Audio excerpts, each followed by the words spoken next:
For the longest time, the seven wonders of the world were all huddled around the Mediterranean. But back in 2000, a really simple question got a lot of people thinking.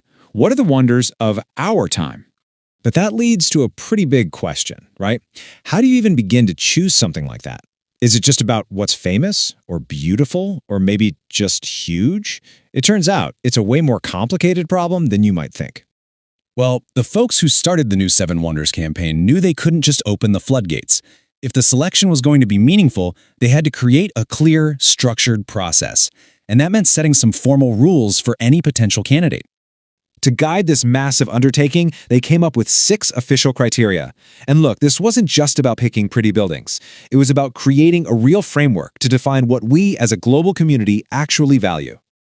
Okay, so first up, structure quality. The wonder had to be built by people, not some natural formation.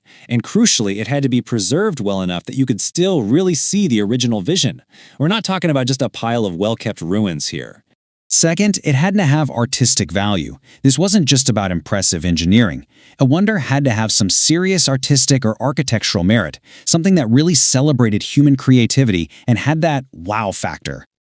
Criteria number 3 was all about breaking free from the past. The geographic dimension rule made sure that candidates could come from anywhere in the world. The whole point was to make this a truly global list, not like the old one.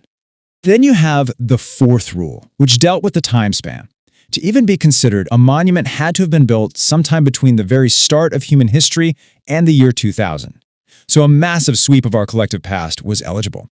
Number 5 was what they called the recognition factor. A wonder couldn't be some hidden gem, no matter how amazing it was. It had to be a landmark that people all over the world would immediately recognize, a true icon. And last but not least, number 6, diversity. The final list couldn't just represent one culture or one period. It needed to be a real celebration of the incredible variety of human civilization. So with those 6 rules in mind, how would a real-world candidate actually stack up? So let's actually put these rules to the test with a perfect case study, the Taj Mahal. Let's talk about the Taj Mahal. It was commissioned way back in 1632 by the Mughal Emperor Shah Jahan for his favorite wife, Mumtaz Mahal. It's this absolute icon of India. And it's not just a tomb. It's the heart of a massive 42-acre complex. I mean, when you look at it, the Taj Mahal is just a perfect fit. Its artistic value is off the charts. UNESCO even calls it the jewel of Muslim art in India. It's instantly recognizable everywhere, it's incredibly well preserved, and its perfect symmetry is just breathtaking. It easily checks every single box, representing not just a timeless story of love, but the rich history of a whole culture. And what's really incredible is how this architectural harmony works on every single level, from the perfect symmetry of the whole building down to these tiny, mathematically precise details in the stonework, like these amazing hexagonal drainage patterns. It's a masterpiece whether you're a mile away or looking right up close. All right, so the rules were in place, the world debated the candidates, and then everyone got to vote. So what happened? What was the final verdict? And the response? It was absolutely staggering. We're not talking about some small online poll here. Over 60 million votes came pouring in from every single corner of the globe.